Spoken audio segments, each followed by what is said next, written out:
بسم اللہ الرحمن الرحیم۔ آج ہمارے دو موضوعات ہیں، ایک تو عمران خان صاحب کی منتقلی اٹک جیل سے اڈیالہ جیل کی طرف، اور دوسرا سبجیکٹ ہے سائفر کے کیس میں ہمیں انفارمیشن ملی ہے کہ چالان سبمٹ ہو گیا ہے۔ ہمارے پاس پورا ریکارڈ، وہ انفارمیشن ابھی کمپلیٹ موجود نہیں ہے، تو جب موجود ہوگی تو نیچرلی ہم اس کے اوپر پراپرلی رسپونڈ کریں گے، but for the time being جو ہمارا پوائنٹ آف ویو ہے آپ سے شیئر کرنا ہے۔ پہلی بات تو یہ ہے کہ جس وقت متاثر جج ہمایوں دلاور نے ایک اللیگل،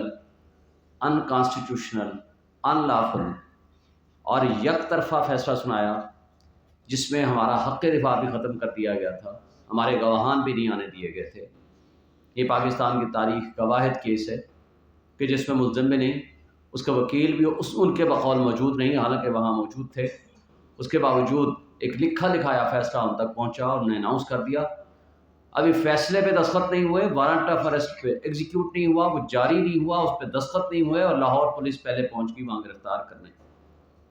بہرحال اس میں لکھا ہوا ہے کہ اڈیالہ جیل میں رکھا جائے گا، اور اس وقت ہم نے پٹیشن فائل کی اسلام آباد ہائی کورٹ میں کہ ہمیں یہ بتایا جائے کہ پھر یہ کس کے حکم سے اڈیالہ جیل کے بجائے اٹک جیل لے جایا گیا۔ لیکن بدقسمتی سے کہ اس کیس میں ضمانت کا فیصلہ ہو گیا، حالانکہ جج صاحب نے کہا تھا میں 4 دن میں اس ضمانت کا فیصلہ کروں گا، لیکن 4 دن کی بجائے 25 دن لگائے۔ لیکن اس کا فیصلہ ہونے کے بعد 2 مہینے کے بعد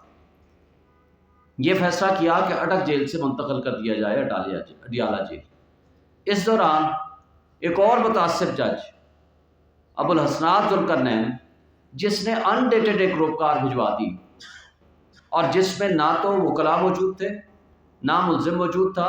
نہ عمران خان صاحب کو پروڈیوس کیا گیا، نہ ان کو طلب کیا گیا، اور ان کو گرفتاری ڈال دی گئی سائفر کے کیس میں۔ اور اس دوران سائفر کیس FIR بھی درج ہو گئی جس کا کسی کو نہیں پتا تھا۔ اب مسئلہ یہ تھا کہ چلے سائفر کے کیس میں ضمانت کا فیصلہ کر دیں۔ 6 تاریخیں جج صاحب یا چھٹی پہ چلے گئے، یا کسی ایک بہانے سے یا دوسرے بہانے سے وہ ڈیلے کرتے رہے، یا پراسیکیوشن ڈیلے کرتی رہی۔ بالآخر ضمانت کی درخواست خارج کر دی گئی، حالانکہ وہ قابل ضمانت جرم ہے جس کی 2 سال کی سزا ہے۔ اور اس کے بعد اسلام آباد ہائی کورٹ میں جب پٹیشن فائل کی، اور 12 مرتبہ ہم لکھ کے بھی کہہ چکے ہیں اور مطالبہ بھی کر چکے ہیں کہ چیف جسٹس عامر فاروق صاحب ہمارے کیس نہ سنیں، کیونکہ وہ متعصب ہیں، وہ پریجوڈس رکھتے ہیں، لہٰذا ان کے اوپر ہمارا ٹرسٹ نہیں ہے کہ عمران خان صاحب کے وہ مقدمات سنیں۔ لیکن بدقسمتی سے یہ ٹریک ریکارڈ ان کا ہونے کے باوجود وہ سارے کیسز وہ کہتے ہیں ہم خود سنیں گے، اور ہم نے یہ مطالبہ کیا ہے کہ یا کسی بھی جج اسلام آباد ہائی کورٹ کو دے دیں، لاہور ہائی کورٹ کو بھجوا دیں،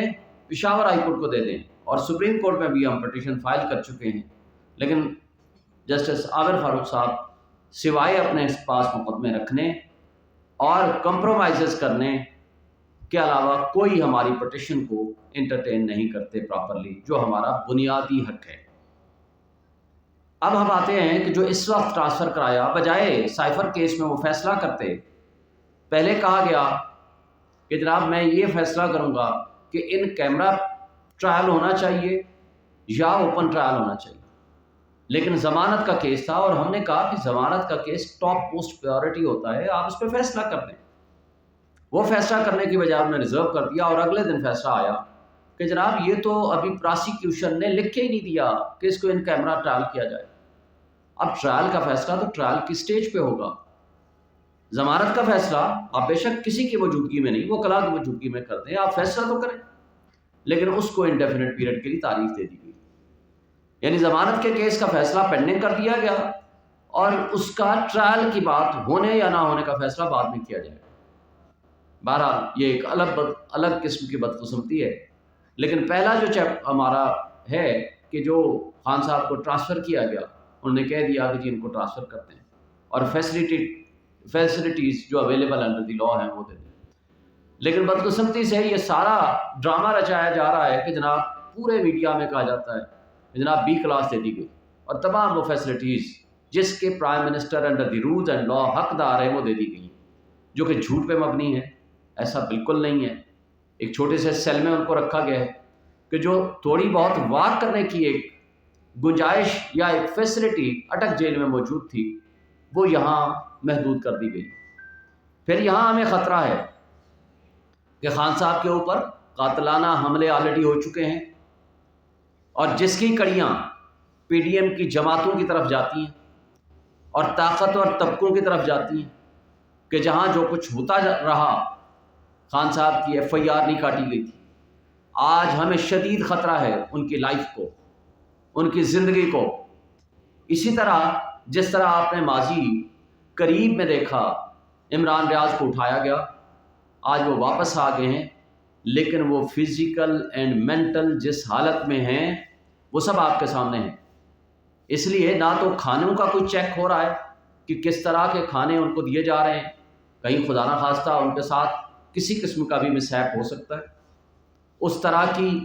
اور کوئی حرکت جو پی ڈی ایم کی جماعتیں ان کے پیچھے لگی ہوئی ہیں اور کچھ طاقتور لوگ جو پیچھے لگے ہوئے ہیں۔ تو ہم یہ وارن کرنا چاہتے ہیں تمام ایڈمنسٹریشن کو، تمام اداروں کو اور تمام ان لوگوں کو کہ جو اس میں جو کوتاہی برت رہے ہیں، جو زندگی کو خطرے میں ڈال رہے ہیں، اگر خدا نہ خواستہ ایسا کچھ ہوا تو قوم آپ کو معاف نہیں کرے گی۔ ماضی میں آپ نے دیکھا کہ کس طرح ذوالفقار علی بھٹو کی شہادت ہوئی، اور وہ بھی کورٹس کے ذریعے کرائی گئی، اور کس طریقے سے بے نظیر بھٹو کی شہادت کرائی گئی، اور کس طرح عمران خان کے اوپر ایک نہیں کئی قاتلانہ حملے ہوئے۔ اللہ نے زندگی رکھی تھی، وہ بچ گئے، لیکن اس طرز عمل سے، اس طریقہ کار سے جو کہ آج ان کے ساتھ سلوک رکھا جا رہا ہے، اور جو ہمیں انفارمیشن ملی ہے، اس کی بنیاد پر ہم یہ عدالتوں سے بھی مطالبہ کرتے ہیں کہ بارہا ان کو لائف تھریٹس ملی ہیں، گورنمنٹ آف پاکستان نے بھی ان کو انفارم کیا ہے، اور اس کے علاوہ ہماری جو انفارمیشن ہے اس کے ذریعے اڈیالہ جیل میں ان کے ساتھ کوئی اس طرح کا خطرناک قسم کا منصوبہ بنایا جا سکتا بھی ہے اور اس کے امکانات بھی ہیں۔ اس لیے ہم بجا طور پر یہ سمجھتے ہیں کہ ان کو جو ان کی facilities under the law and constitution in کا حق ہے وہ ملنی چاہیے، اور اس کے ساتھ کسی قسم کا ایسا کوئی رویہ یا اس طرح کی کوئی حرکت جو کچھ ان کے ساتھ ممکنہ طور پر ہو سکتی ہے اس کا تدارک کیا جائے، اور اس سلسلہ میں ہم جلد ہی ہم ہائی کورٹ سے بھی رجوع کریں گے اور سپریم کورٹ سے بھی رجوع کریں گے۔ آج جو سائفر کے حوالے سے بات ہے، میں سمجھتا ہوں کہ سائفر کا مقدمہ درج کرنا اٹ سیلف ایک غلامی کی بدترین مثال ہے۔ جس شخص نے عمران خان، جس شخص نے ملک کی سلامتی اور خود مختاری کا دفاع کیا، جس نے ایبسلیوٹلی ناٹ کہا، اس کو آپ نے چند دنوں میں رجیم چینج آپریشن کی سازش کے تحت ان کو اقتدار سے ہٹا دیا، اور جس شخص نے کہا بیگرز آر ناٹ چوزرز، اس کو آپ نے پرائم منسٹر بنا دیا، اور جس شخص نے کہا امریکہ ہماری وینٹیلیٹر ہے، اس کو آپ نے ڈیفنس منسٹر بنا دیا، اور جو سازش میں ملوثی کردار تھے ان کو یا تو آپ نے ان کے مقدمات ختم کر دیے یا ان کو اقتدار وہ بخشا کہ جس کی آج پاکستان نتائج بھگت رہا ہے۔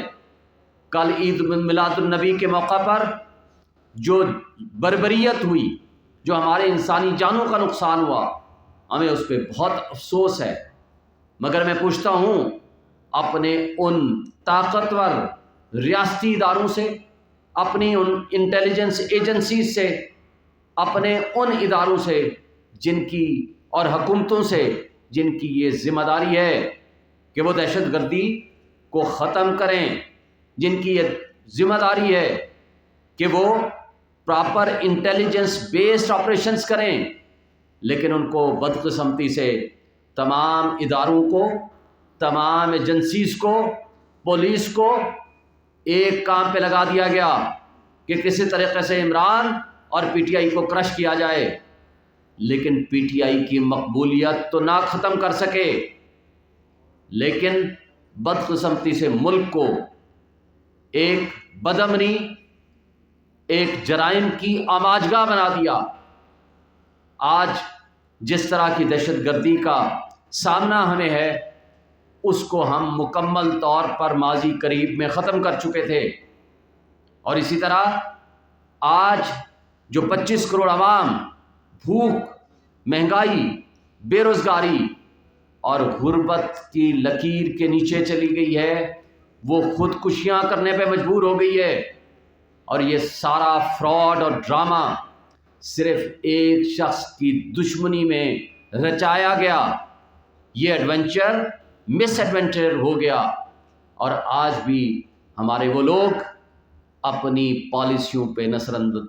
نظر ثانی کرنے کے لیے تیار نہیں ہیں۔ تو کیا اس ملک کو، 25 کروڑ عوام کو جس دلدل میں پھنسا دیا گیا ہے، کیا یہ طریقہ کار آپ جاری رکھیں گے؟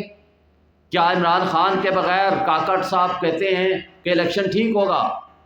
اور پھر ساتھ یہ کہتے ہیں کہ نہیں جی یہ غلط فہمی کی بنیاد پر مروڑ تروڑ کر میرا بیان پیش کیا گیا، پھر دوسرا انٹرویو دیتے ہیں کہ نہیں اگر پی ٹی آئی بھی نہیں ہوگی تب بھی وہ الیکشن لیجٹیمیٹ ہوگا۔ دل کی بات زبان پہ آ جایا کرتی ہے۔ کاکڑ صاحب سے پوچھتا ہوں، یہ تمہارا کام ہے کہ تم کیئر ٹیکر ہو؟ تمہیں کس نے یہ اختیار دیا ہے کہ چارٹر طیارے کے اوپر تم آپ کی عوام کے پیسے کو آپ ضیاع کریں؟ آپ کو کس نے اختیار دیا ہے کہ آپ پوری دنیا میں گھومتے پھریں اور وہ سرکار کے خرچے پہ، پبلک کے فنڈز پہ؟ آج صورتحال یہ ہے، یو این ڈی پی کی رپورٹ کے مطابق 17.5 سے 18 بلین ڈالر سالانہ ہم اشرافیہ کو مفت مراد دے رہے ہیں۔ کیا آپ اس بات کے متحمل ہو سکتا ہے ہمارا ملک؟ اور اس کے باوجود بڑی ڈھٹائی کے ساتھ بیٹھ کے کہتے ہیں کہ نہیں، کہ ہم تو بڑے امپارشل ہیں۔ آپ کی امپارشلٹی اسی دن نظر آ گئی تھی کہ جس دن آپ نے مسلم لیگ نون کے حمایت یافتہ لوگوں کو آپ نے منسٹرز بنا دیا۔ آج صورتحال یہ ہے کہ سائفر کے حوالے سے وہ سارے کردار جو آج سب کے سامنے انٹرسیپٹ کی رپورٹ دے چکی ہے، انٹرسیپٹ کی رپورٹ اگر غلط ہے تو میں حکومت پاکستان سے، میں اپنے اداروں سے مطالبہ کروں گا کہ آپ اس کے خلاف مقدمہ دائر کیجئے اور کہیے کہ یہ رپورٹ غلط ہے، اور یہ کہیے کہ اس سازش میں یہ لوگ ملوث نہیں ہیں، یہ کہیے کہ اس کے کنٹینٹس پاکستان کی سلامتی اور خود مختاری کے خلاف ہیں۔ لیکن اگر آپ اس پہ خاموش رہتے ہیں اور آج بھی سائفر کی موجودگی میں اس کے اوپر کوئی جوڈیشل کمیشن نہیں بناتے، تو یہ مطلب تصور ہوگا کہ پاکستان ابھی آزاد نہیں ہوا،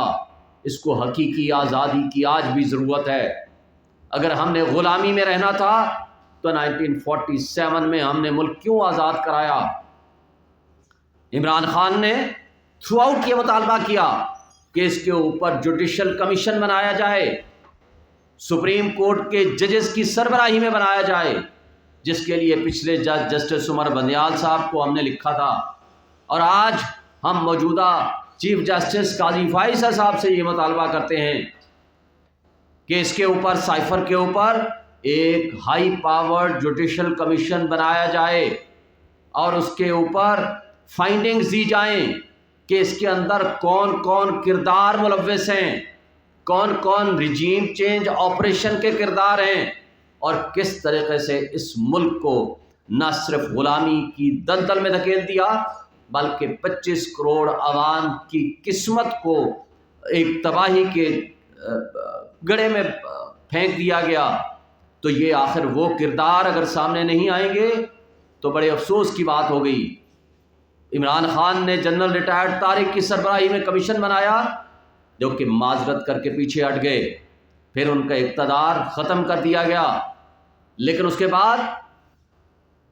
شہباز شریف کی زیر قیادت ایک نیشنل سیکورٹی کمیٹی کا اجلاس ہوا، اور اس سے پہلے عمران خان کی زیر قیادت نیشنل سیکورٹی کمیٹی کا اجلاس ہوا اور دونوں میں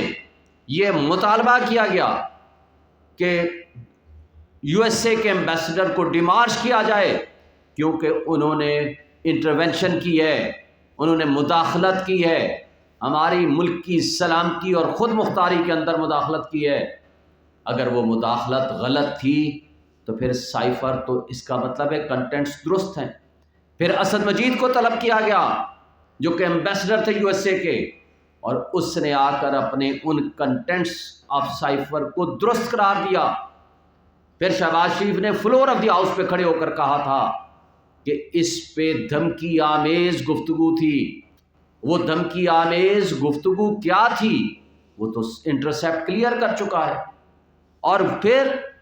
اس کے اوپر کہا کہ میں ہائی پاورڈ کمیشن یا کمیٹی بناؤں گا۔ تو پھر وہ کدھر گئی کمیٹی یا وہ کمیشن؟ اس کا مطلب ہے کہ وہ آج بھی حل طلب ہے ایشو، لیکن بدقسمتی سے رانا ثناء اللہ نے اپنی پریس کانفرنسز کے ذریعے اور اپنے من پسند آفیشلز ایف آئی اے کے ذریعے ایک جھوٹا پرچہ عمران خان اور شاہ محمود قریشی کے خلاف درج کرا دیا گیا، اور پتہ چلا کہ جناب اعظم خان جو کہ پرنسپل آفیسر تھے اور جس کے پاس یہ سائفر ہوتا چاہیے تھا کاپی اس کی بریف نوٹ، جو کہ رسپانسبل ہے under the constitution rules of business and the law, اس کو وعدہ معاف گواہ بنا دیا۔ اور اسد صاحب جو کہ اس وقت اس کے اندر ایکیوز تھے، اب پتہ چلا ان کا نام بھی اس لسٹ میں نہیں ہے، اور ایک صرف عمران خان اور شاہ محمود قریشی کو اس کے اندر ایکیوز بنا کے چالان سبمٹ کر دیا گیا۔ تو یہ ساری باتیں میں سمجھتا ہوں کہ آج بھی یہ تقاضا کرتی ہیں کہ چیف جسٹس آف پاکستان اس کے اوپر جوڈیشل کمیشن بنائیں، اس لیے کہ جہاں پولیٹیکل وکٹمائزیشن کے ذریعے 180 سے زائد مقدمات عمران خان کے خلاف درج کر دیے گئے ہیں، لیکن یہ مقدمہ اپنی نوعیت کا انوکھا مقدمہ ہے، اس لیے کہ یہ ہماری قوم کو غلامی کے طوق میں بند کرنے کے مترادف ہے۔ اگر یہ مقدمہ چلتا ہے تو پوری دنیا میں ہماری ایک ایٹمی پاور رکھنے والی ملک اور قوم کی سب سے بڑی بے عزتی ہے۔ تو میں سمجھتا ہوں کہ آج اس کیس کے اندر عمران خان کو سزا دلانا مقصد ہے، اس لیے تاکہ اپنے آقاؤں کو یہ میسج دے سکیں، وہ پی ڈی ایم اور کی وہ فاشسٹ جماعتیں جنہوں نے غلامی کا طوق قبول کیا تھا، اور ان کو پیغام دیں کہ جو آزادی کا نعرہ لگانے والے لوگ ہیں ہم نے ان کو عبرت کی نشان بنانا ہے تاکہ پوری قوم غلامی میں کو قبول کر لے، اور یہ ہمارے لیے کسی طور قابل قبول نہیں ہے۔ تھینک یو سر، یہ بتائیے کہ 28 گواہ پیش کیے گئے، اس میں دفتر خارجہ بھی شامل ہے، پی ایم ہاؤس کے افسران بھی شامل ہیں، اور اس نے بھی جب ان کیمرہ سماعت ہوئی تھی اس میں 161 کا بیان تھا۔ یہ 164 کا بیان کب ہوا؟ یہ تو مجسٹریٹ کے سامنے ہوتا ہے۔ ایک بات تو یہ ذہن میں رکھیں کہ یہ ایف آئی آر اس لیے نہیں بن سکتی تھی کہ ڈی کلاسیفائی کرنے کا حکم ہوا کیبنٹ کے ذریعے۔ جب کیبنٹ جو کہ کمپیٹنٹ اتھارٹی ہے انڈر دی کانسٹیٹیوشن وہ ڈی کلاسیفائی کرنے کا حکم دے دے تو ڈی کلاسیفائڈ ڈاکومنٹ کبھی وہ سیکرٹ نہیں ہوتا، لیکن اس کے باوجود اس کی آج بھی سیکریسی برقرار ہے۔ اس لیے جہاں تک آپ نے 164 کی سٹیٹمنٹ کی بات کی ہے، قاضی فائز عیسیٰ صاحب کا کیس حدیبیہ پیپر مل پہ اور اسحاق ڈار کی سٹیٹمنٹ کے اوپر پڑھ لیں، اور یہ قانون کا تقاضا ہے کہ جب تک 164 کی سٹیٹمنٹ ریکارڈ کرنے والا شخص ملزم اور اس کے وکیل کی عدم موجودگی میں کرے گا اس کی کوئی قانونی حیثیت نہیں ہے، اور وہ نلیفائی ہوگا، اور قانون کی نظر میں اس کی کوئی حقیقت اور وقت نہیں ہے۔ یہ قانون بھی ہے، یہ سپریم کورٹ کا فیصلہ بھی ہے، لیکن بدقسمتی سے جو کچھ کیا جا رہا ہے یا کہا جا رہا ہے یا جن ملازمین کو پریشر ڈال کے ان کی سٹیٹمنٹس لائی گئی ہے، اوریجنل سائفر تو آج بھی موجود ہے۔ کہاں موجود ہے؟ وہ منسٹری آف فارن افیئرس میں موجود ہے۔ اگر آپ ایف آئی آر کے کنٹینٹس پڑھو اس کے اندر لکھا ہوا ہے یہ کلاسیفائڈ ہے، حالانکہ ڈی کلاسیفائی کا حکم موجود ہے، کیبنٹ کا موجود ہے، بلکہ میرے پروگرام میں بیٹھ کے کئی دفعہ عطا تارڑ نے اور کئی لوگوں نے ایکسیپٹ کیا، ان کے منسٹرز نے، ہاں جی وہ ڈی کلاسیفائی کرنے کی کیبنٹ نے آرڈر کر دیا تھا۔ تو اس لیے یہ contents of F I R ہی غلط ہیں۔ اور دوسری بات یہ کہنا کہ وہ سائفر ہی گم ہو گیا، سائفر ٹیلی گرام گم ہو گیا، وہ آج اس کو تبدیل کر دیا، ہاں جی وہ تو فارن آفس پہ موجود ہے، پھر جرم کون سا ہوا؟ نیکسٹ۔ شیخ صاحب، عامر ملک میرا نام ہے۔ آپ نے ماشاءاللہ پی ٹی آئی سے اور چیئرمین پی ٹی آئی سے متعلقہ بہت سارے امور اور معاملات کا آج اس پریس کانفرنس میں احاطہ کیا۔ لگتا یہ ہے کہ آپ کور کمیٹی کے ممبر بھی اور بڑے قریبی آپ کے ذرائع ہیں، آپ کے رابطے ہیں چیئرمین پی ٹی آئی سے۔ تو ماضی میں ایسا تھا کہ جب بڑے بڑے جلسے پی ٹی آئی کے ہوتے تھے تو چیئرمین پی ٹی آئی سیاسی مخالفین کو ایفیڈرین عباسی اور مولانا ڈیزل کا انتخابات سے پکارا کرتے تھے۔ اب یہ جو توشہ خانہ کی واردات ہے اس کے نتیجے میں مخالفین جو ہیں وہ ان کو توشہ خانہ کے رقم سے پکار رہے ہیں، تو اس پہ چیئرمین پی ٹی آئی یا پی ٹی آئی کیا محسوس کر رہے ہیں؟ پہلی بات تو یہ ہے کہ پی ٹی آئی اور چیئرمین پی ٹی آئی کی مقبولیت، آپ نے وہ جو سو کارڈ گیلپ رپورٹ آئی ہے، میں اس کو سو کارڈ اس لیے کہتا ہوں، میں بھی اس کو نہیں مانتا جس طرح کی وہ رپورٹس آئی ہیں، لیکن ہم چلیں for the time being minimum بھی ہم آپ اس کو کہیں، پوری عوام کی 70% آبادی آج بھی وہ ایک ہی شخصیت کو پسند کرتی ہے، اس کے نظریات سے متفق ہے، وہ واحد شخص ہے عمران خان اور پی ٹی آئی۔ توشہ خانہ کے ذریعے آپ نے بولا، توشہ خانہ نے تو آپ سب کے پول کھول دیے ہیں ماشاءاللہ۔ ہمارے خلاف تو الزام صرف یہ ہے نا کہ آپ نے وہ ڈیکلیریشن پراپر نہیں کی، ٹیکس اتھارٹیز کے پاس کر دی، لیکن آپ نے جو الیکشن کمیشن کے پاس وہ لفظ لکھنا تھا توشہ خانہ وہ نہیں لکھا، حالانکہ ٹیکس اتھارٹیز کے پاس آپ نے جو اخراجات اور جو آپ کے ریسورسز ہیں دونوں لکھنے ہوتے ہیں، آمدن اور اخراجات، یہاں آپ نے ٹوٹل ایسٹس لکھنے ہوتے ہیں، اس کے لیے کنڈیشن مسٹ نہیں تھی۔ لیکن جن لوگوں نے توشہ خانہ سے غیر قانونی گاڑیاں لیں، جنہوں نے جرم کیا اور نیب لا ترمیم کر کے ان مقدمات کو اپنے آپ کو ختم کرا لیا، جس میں مریم نواز نے گاڑی لی، آپ نے منصور خان کے پروگرام آپ نے دیکھ لیا، وہ کہتی ہے اچھا یہ میں نے بھی لی تھی، اور آپ نے نواز شریف نے گاڑی لی جو کہ نہیں لے سکتے تھے انڈر دی لا، جس نے قانون کے مطابق کوئی بینیفٹ لیا، کوئی تحفہ لیا، پیسے جمع کرائے اور پھر اس کی پراپرٹی ہے اس کو بیچے، اپنے پاس رکھے، وہ کسی کو دے، وہ آگے گفٹ کرے، اس کو آپ نہیں پوچھ سکتے۔ لیکن جس شخص کو جو اتھارٹی نہیں ہے لینے کی، وہ ہیں گاڑیاں۔ آصف علی زرداری نے 3 گاڑیاں لی، یوسف گیلانی نے 1 لی، ایک نواز شریف نے لی، ایک مریم نواز نے لی جو آتھورائزڈ ہی نہیں ہے، پبلک آفس ہولڈر ہی نہیں تھی، وہ لے ہی نہیں سکتی تھی، لیکن اس نے بھی لے لی، اس لیے کہ یہاں بدقسمتی سے میڈیا کو 10 ارب دے دیے گئے پچھلے 1.5 سال میں، 16 مہینے میں، پوری رام کہانی چلتی رہی، توشہ خانہ توشہ خانہ توشہ خانہ۔ پتہ چلا کہ توشہ خانہ کے جو مجرم ہیں وہ تو سامنے وہ مدعی بن کے بیٹھ گئے، اور جس نے قانون کے اوپر عمل درآمد کیا وہ مجرم بن گیا، اور جس نے 27 گھڑیاں لی وہ جناب فرشتے ہیں اس ملک میں، اور جس شخص نے گھڑی لی اور اس کو یا جو بھی تحائف لیے اس کو قانون کے مطابق ڈکلیئر کیا وہ مجرم بن گئے۔ یہ ہے ہمارے ملک کا دوہرا معیار نظام انصاف کا اور قانون کا، جس کی وجہ سے آج ہم بھگت رہے ہیں۔ سائفر میں ایف آئی اے کی جانب سے جو آج چلان جمع کروائے گئے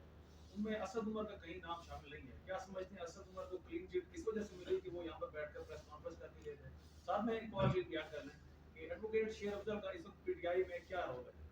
دیکھیں پہلی بات جو آپ نے اسد صاحب کے بارے میں، اسد عمر صاحب کے بارے میں کی، سب سے بڑی معذرت کے ساتھ جو جڑ ہے نا وہ آپ کی یہ پریس کلب ہے خرابی کا، یہ میں مذاق میں کہہ رہا ہوں، کہیں سیریس نہ سمجھ لینا۔ جو اس جہاں پریس کانفرنس کر کے گیا وہ فرشتہ بن گیا، صرف ڈرائی کلین نہیں ہوا، وہ فرشتہ بن گیا، اور جس نے پریس کانفرنس نہیں کی وہ فرشتہ بھی وہ شیطان بن گیا۔ یہ ہے یہاں کا نظام انصاف اور نظام قانون۔ تو اسد عمر صاحب کی ایک پریس کانفرنس کافی نہیں تھی، کیونکہ اب تو ہائی کورٹ کے 2 معزز جج صاحب نے، جسٹس میاں گل حسن اورنگزیب صاحب نے، جسٹس ارباب طاہر صاحب نے وہ کہ لائٹر نوٹ پہ انہوں نے کہا ہم تو 5-5 10-10 دفعہ ضمانتیں آپ کو دے دیں گے، ریلیز بھی کر دیں گے، لیکن اصل آپ کی رہائی تب ممکن ہوگی جب جاؤ پریس کانفرنس کرو. یعنی پریس کلب ہی وہ واحد راستہ ہے اپنے آپ کو کلیئرنس دلانے کا اور ایکوٹل کرانے کا. اس لیے کہ نہ اس کے لیے جج کی ضرورت ہے، نہ گواہ کی ضرورت ہے، نہ قانون کی ضرورت ہے، نہ کسی اور سسٹم کی ضرورت ہے. اس لیے آپ کے پاس آ گئے. آپ نے جو بات کی، دیکھیں ہمارے ہاں پی ٹی آئی سب سے بڑی پولیٹیکل پارٹی ہے اس وقت، اس میں کوئی شک نہیں. ہمارا مخالف بھی اس بات کو مانتا ہے. اب تو شکر ہے کہ جو مخالفین ہیں، خواہ وہ ادارے ہیں یا وہ پولیٹیکل پارٹیز ہیں، انہوں نے خود جو سروے کیا ہے، جو وہ کہ اپنے آپ کو تو بہت 88% پہ لے گئے ہیں، چلیں ہم جو بھی باتیں ہیں وہ الگ ہیں، وہ بھی مانتے ہیں the only largest political party all over the Pakistan, even Sindh میں بھی ان کو زیادہ ووٹ ملے کہ جی ان کی جو ہے پاپولرٹی ایون پیپلز پارٹی سے انٹیریئر سندھ میں بھی زیادہ ہے. تو باقی کے پی کا تو آپ نے دیکھ لیا، پنجاب میں بھی دیکھ لیا. لیکن وہ بھی یہ کہتے ہیں کہ سب سے بڑی پولیٹیکل پارٹی، اب سب سے بڑی جو پولیٹیکل پارٹی ہوتی ہے اس میں کروڑوں کی تعداد میں افراد ہوتے ہیں. اب ان میں ہر بندے کا اپنا ایک موقف ہوتا ہے اور ہر شخص کا ایک دوسرے کے ساتھ اختلاف بھی ہوتا ہے، پارٹیز میں بھی اختلاف ہوتا ہے، اور ایک دوسرے کے ساتھ اپنے اپنے موقف بھی ہوتے ہیں. اور کسی کا اظہار کا طریقہ مہذب ہوتا ہے اور کسی کے اظہار کا طریقہ ذرا تھوڑا ڈفرینٹ سا ہوتا ہے. اور اس لیے کہ جو بھی اپنا موقف اظہار کرنا چاہتا ہے، وہ خواہ وہ سوشل میڈیا ہو، خواہ وہ الیکٹرانک میڈیا ہو، وہ کر سکتا ہے. لیکن اگر وہ پارٹی کا ورکر ہے تو اس کو چاہیے کہ وہ پارٹی میں جا کر کے اپنا شکایت درج کرائے اور پارٹی کو فیصلہ کرنے دے. اور پارٹی نے ایک بات بتا دوں کہ 5 ترجمان مقرر کیے ہیں، جس میں سے فاروق حبیب صاحب، رؤوف حسن صاحب، میں اور گوہر صاحب اور علی محمد خان صاحب. جو پارٹی کا ورژن ہوگا وہ ان 5 ترجمانوں کے ذریعے آپ کے سامنے آئے گا. باقی اب کروڑوں کی تعداد میں ورکرز ہیں، جو کوئی بھی اپنی اوپینین دینا چاہے، کوئی کمنٹ کرنا چاہے، کوئی کسی کے خلاف کرتا ہے. میں تو پڑھتا ہی نہیں ہوں، مجھے تو ظاہر ہے ہزاروں کی تعداد میں روز میرے خلاف بھی ہوتا ہوگا، کچھ میرے حق میں بھی لکھتے ہوں گے. تو ہم اگر اس کے پیچھے پڑ جائیں گے نا، یا ہم پارٹی بطور عمران خان سب سے موسٹ پاپولر لیڈر ہے، روز اس کے میرا خیال ہے ہزاروں تو نہیں لاکھوں میں اس کے حق میں بھی بیانات آتے ہیں، اس کے خلاف بھی آتے ہیں. خلاف آتے ہوں گے ہزاروں میں، حق میں آتے ہوں گے لاکھوں میں. اگر ہم ہر ایک کا جواب دینا شروع کریں گے تو میرا خیال ہے there will be no limit. Thank you. صاحب نے آپ کے خلاف بھی بیان دیا ہے، اس کے ساتھ ساتھ انہوں نے عدم برداشت کا مظاہرہ کیا ہے ٹی وی چینل شو پہ، وہ فزیکل ہو گیا سینیٹر عدنان اللہ کے ساتھ، تو اس پہ آج ان پہ مقدمہ بھی درج ہو چکا ہے. کیا اب جو پی ٹی آئی کی لیگل ٹیم ہے وہ انہیں ڈیفینڈ کرے گی، انہیں بیک کرے گی یا نہیں کرے گی اس مقدمے میں؟ دیکھیں پہلی بات تو یہ ہے کہ ہم سمجھتے ہیں، آپ کو اگر یاد ہو کچھ دوستوں کو، میں نے ایک بطور صدر اسلام آباد ہائی کورٹ بار ایسوسی ایشن ایک کنونشن رکھا تھا جس کا نام تھا برداشت معاشرے کی بقا اور عدم برداشت معاشرے کی تباہی ہے. یہ ٹائٹل تھا. بہت سارے دوستوں کو بلایا تھا، جس میں سے جرنلسٹ کی طرف سے میں نے حامد میر صاحب کو ریکویسٹ کی تھی. میں نے کہا جی آپ آئیں، کیونکہ وہ بھی سفرر رہا ہے بہت ساری اپنی اس عدم برداشت کا. اور بہت سارے اور دوستوں کو، بڑے پولیٹیکل پارٹیز کو بھی بلایا تھا، فرحت اللہ بابر صاحب کو بھی میں نے بلایا تھا، اور کئی لوگوں کو، اسد عمر کو بھی بلایا تھا. دیکھیں ہم اس پہ یقین رکھتے ہیں. میں نے پچھلے 2 سالوں میں آپ کے سامنے ہی ہے، ہزاروں کی تعداد میں، ہزاروں کا لفظ میں استعمال کر رہا ہوں، الیکٹرانک میڈیا میں ٹاک شوز کیے ہیں. وہ پولیٹیکل بھی کیے ہیں، وہ میں نے پارٹی کے بیس پہ بھی کیے ہیں، بطور صدر اسلام آباد ہائی کورٹ بار ایسوسی ایشن کی طرف سے بھی کیے ہیں، اور میں نے ایک تجزیہ کار کے طور پر بھی باتیں کی ہیں کسی بھی موضوع پہ. اور مجھے مختلف ministers, party leaders, top lower senators, لوگوں سے رابطہ رہا، اور آپ کے بڑے تلخ گفتگو کرنے والے آپ کے اینکر سے بھی رابطہ رہا. اور میں نے آج تک نہیں کہا کہ یہ شخص بیٹھا ہوگا تو میں نہیں بیٹھوں گا. میرا آج تک سارے دوست جانتے ہیں، یہ نہیں کہا کہ یہ ہوگا تو میں نہیں بیٹھوں گا، اور یہ بھی نہیں کہا کہ میں اس پروگرام میں تو جاؤں گا، اس پروگرام میں نہیں جاؤں گا. ہاں یہ الگ بات ہے کہ میرے پاس ٹائم نہ ہو تو میں، لیکن ایک چیز پہ میں بلیو کرتا ہوں، آپ نے لوگوں کو ایک اگر اچھی بات نہیں بتا سکتے، جو کہ لاکھوں نہیں کروڑوں کی تعداد میں لوگ آپ کو دیکھ رہے ہوتے ہیں، پھر یہ آپ کے پروگرام یہ رجسٹرڈ ہیں، آپ کے پاس سیف ہیں. یہ اسی طرح جیسے منکر نکیر جو ہے نا، آپ کی چیزیں لکھ رہے ہیں، آج آپ منکر نکیر بنے ہوئے ہیں. استغفر اللہ، کوئی اسلامی غلط بات میرے سے نہ ہو جائے، میں صرف ایسے کہہ رہا ہوں. یعنی آج آپ کے پاس وہ چیز جو فرشتے تو لکھ رہے ہیں ہمارے سارے اعمال، لیکن آپ بھی رجسٹرڈ کر رہے ہیں ساتھ ساتھ، جو آپ کے پاس آن ایئر ہم آتے ہیں. اور وہ جو رجسٹرڈ چیزیں ہیں، ساری دنیا جب چاہے یوٹیوب میں جائے اور آپ کے پروگرام دیکھ لے. کوشچن یہ ہے کہ ہم نے لوگوں کو سبق کیا سکھانا ہے. اگر ہمارے میں برداشت نہیں ہوگی، ہم پڑھے لکھے طبقے میں برداشت نہیں ہوگی، اگر ہم ایک دوسرے کے ہم نظریات میں اختلاف رکھیں، ہم ڈفرینسز آف اوپینین رکھیں، لیکن لوگوں کو یہ بتائیں یہ ہمارا موقف ہے، یہ لوگوں کو آپشن دیں، لوگوں کو سمجھائیں، لوگوں کو ٹرینڈ کریں. اور میرے موقف سے کوئی اختلاف کرتا ہے، یا اے سے رکھتا ہے یا بی سے رکھتا ہے، یہ اس کی مرضی ہے. رائٹ ٹو انفارمیشن ہمارا حق ہے، اور right to information fundamental right ہے. لوگوں تک انفارمیشن ہم نے پہنچانی ہے، اور وہ انفارمیشن لیتے ہیں اور اپنی اوپینین ڈیولپ کرتے ہیں. اگر میں اور آپ یا ہم پڑھے لکھے لوگ ایک جگہ پہ بیٹھ کے اگر ایسی پریسیڈنٹ سیٹ کریں گے، تو اس عدم برداشت نے پہلے ہی معاشرے میں تباہی پیدا کر دی. اور یہ تباہی خواب آپ نے دیکھ لیا جڑا والا میں کیا ہوا، خدا نخواستہ. اس سے پہلے کئی چیزیں ہیں، کئی معاملات ہیں آپ کے سامنے. ہماری ذمہ داری ہے، آپ کی میڈیا کی ذمہ داری ہے، ہم ان لوگوں کو انکریج کریں جن کا اندر برداشت ہے، جو ریزنیبل گفتگو کرتے ہیں، ریزن اور لاجک کے ساتھ لوگوں کو قائل کریں. ہم یہاں ایک دوسرے کو گرانے میں لگے ہوتے ہیں، یہ نہیں سوچتے کہ اس کا امپیکٹ ہم پبلک، قوم، لوگوں میں کیا پیدا کر رہے ہیں. میں سمجھتا ہوں کہ یہ غلط روایت قائم کی ہمارے ساتھی نے بھی اور دوسری سائڈ سے بھی. یہ انتہائی غلط روایت تھی، اس کو ہم کسی صورت انکریج نہیں کریں گے. باقی پارٹی فیصلہ کرے گی کہ ان کی کیا رائے. ان تک یہ سچویشن پہنچ چکی ہے، اور وہ پارٹی کی کور کمیٹی جو فیصلہ کرے گی، ہم پارٹی کے پابند ہوں گے. لیکن یہ میری رائے ہے کہ ہم برداشت کے قائل ہیں، ہم تہذیب کے دائرے میں رہنے کے قائل ہیں. جو بد تہذیبی کرے گا، جو عدم برداشت کا رویے کا اظہار کرے گا، جو غلط گفتگو کرے گا، خواہ وہ کسی بھی پولیٹیکل پارٹی سے ہو، ہم اس کو سپورٹ نہیں کریں گے. سر، امین بول ٹی وی سے میاں صاحب وطن واپس آنے قانونی رائے، قانونی تجزیے سے جواب چاہیے گا. ہمارے رہنمائے ملت جناب میاں محمد نواز شریف صاحب وطن واپس آ رہے، وہ کیا لڑیں گے، الیکشن یا مقدمات؟ نواز شریف صاحب کا مجھے تو ابھی تک یقین نہیں ہے کہ وہ آئیں گے. دوسری بات،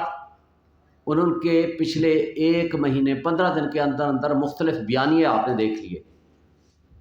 جو ڈیلر ہوتا ہے، ڈیل کر کے جاتا ہے، ڈیل کر کے آتا ہے، پھر ڈیل کر کے جاتا ہے، پھر واپس آتا ہے، پھر ڈیل کر کے جاتا ہے، اور پھر ڈیل کر کے واپس آنا ہے. ڈیلر کبھی لیڈر نہیں ہوتا. لیڈر ایک ہے اس وقت، وہ ہے عمران خان، جو کہ اس وقت جیل میں ہے، جس کا مرنا جینا اس ملک کے ساتھ ہے. لیکن ڈیلر صاحب جب آئیں گے، ان کو قانون کا سامنا کرنا پڑے گا. قانون کی نظر میں جو سزا یافتہ مجرم ہے، سزا یافتہ اشتہاری مجرم ہے، اس کو ضمانت بھی نہیں ملا کرتی، کیونکہ ضمانت کا اس نے مس یوز کیا ہے. یہ ہے قانون کی بات. وہ جیل میں جائیں گے، اس کے علاوہ ان کا کوئی ٹھکانہ نہیں ہے، اور ضمانت بھی نہیں ہو سکتی یہ قانون کے مطابق، اس لیے کہ میجر پنشمنٹ ان کو ملی ہوئی ہے، اور اس کے ساتھ ساتھ انہوں نے مس یوز آف بیل کی ہے. اور وہ کون سے ڈاکٹرز تھے جو یہ کہتے تھے پاکستان کی ہواؤں اور فضاؤں میں واپس جاؤ گے تو آپ بیمار ہو جاؤ گے، اگر پوری دنیا میں گھومتے رہو تو آپ بہت صحت مند ہیں. Thank you.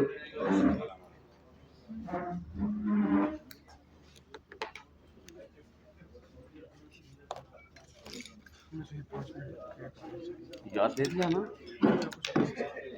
فون کیا آپ کو، فون پہ میں پہنچا ہوں.